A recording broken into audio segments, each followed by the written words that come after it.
एवमुक्तो हृषिकेशो गुडाकेशेन भारत सेनयोरुभयोर्मध्ये स्थापयित्वा रथोत्तमम् भीष्मद्रोण प्रमुख तत्सर्वेषां च महीक्षिताम् उवाच पार्थ पश्यैतान् समवेतान् कुरूनिति।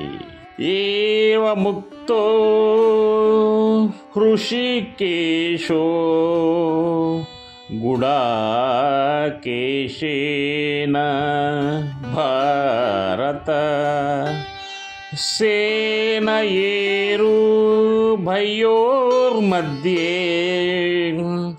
स्थापयित्वा रथोत्तमम् भीष्मद्रोण प्रमुखतः सर्वेषां च महीक्षिताम् उवाच पार्थ पश्यैतान् समवेतान् कुरूनिति।